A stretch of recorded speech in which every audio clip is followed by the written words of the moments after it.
E aí, para quem está na luta dos concursos, a gente sabe que direito administrativo é matéria fundamental, né? E olha, um dos tópicos que mais caem, sem dúvida nenhuma, são os requisitos do ato administrativo.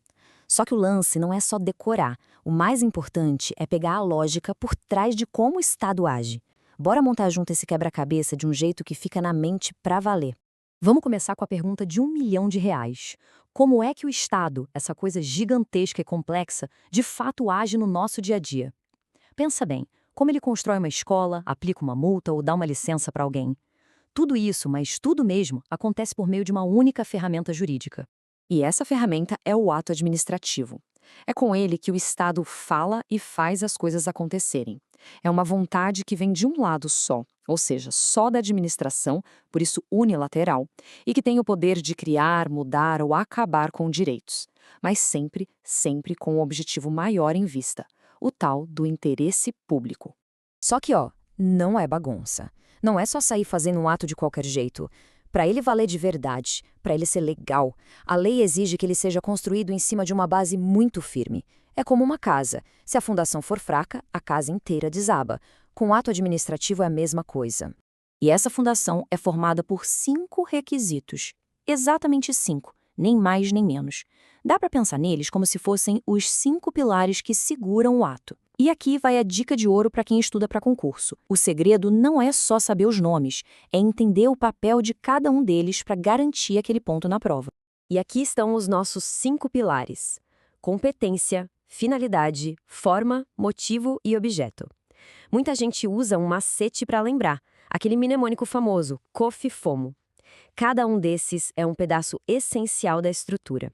Agora, vamos olhar um por um, com calma, para essa construção nunca mais sair da cabeça. Beleza, vamos começar pela base, pelo alicerce de tudo. São os 2 primeiros pilares que dizem quem pode agir e com qual intenção. Estamos falando da competência e da finalidade. O pulo do gato aqui é não confundir um com o outro. Competência responde à pergunta quem pode fazer. É o poder que a lei dá para um agente específico. Por exemplo, só a autoridade de trânsito pode aplicar uma multa. Já a finalidade responde para quê?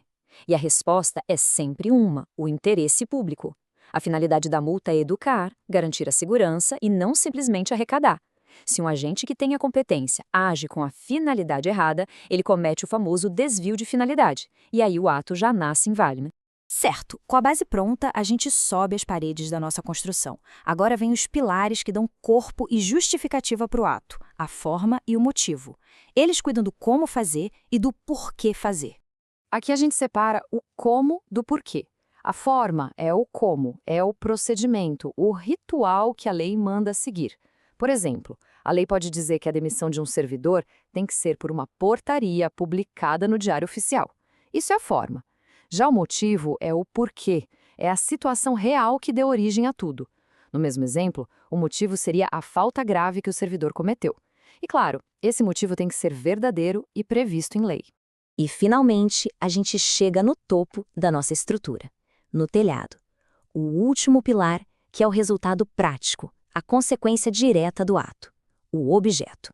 O objeto responde à pergunta mais simples: o quê? É o que o ato faz, o seu efeito imediato. Numa licença para construir, o objeto é a própria autorização para fazer a obra. Numa multa, o objeto é a ordem para pagar a sanção.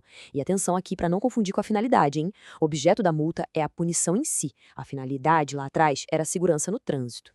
Muito bem, agora que a gente já passou por cada um dos pilares, vamos dar um passo para trás e ver o quadro completo, a nossa construção inteira, de pé e sólida. Então, para fixar de vez, é só lembrar do COF-FOMO. Para um ato ser válido, ele precisa do agente certo, competência, buscando o objetivo certo, finalidade, pelo procedimento certo, forma, com base na razão certa, motivo, e gerando o resultado certo, objeto. É uma engrenagem. Se uma passinha dessas falhar, a máquina toda para. E essa é a regra de ouro, que vale para a prova e para a vida. Não existe ato mais ou menos válido. Ou ele tem os 5 requisitos e é válido, ou falta um e ele é inválido, ilegal, simples assim. E aí ele pode ser anulado, seja pela própria administração, seja pela justiça. E para fechar, fique essa reflexão. Se o ato administrativo é essa construção e cada requisito é um pilar, O que acontece se um único pilar estiver torto, ou pior, nem existir? A resposta a gente já sabe. A estrutura não aguenta, o ato desmorona, ele é inválido. Entender isso de verdade é o que separa quem acerta a questão de quem fica pelo caminho. É a chave para dominar o assunto.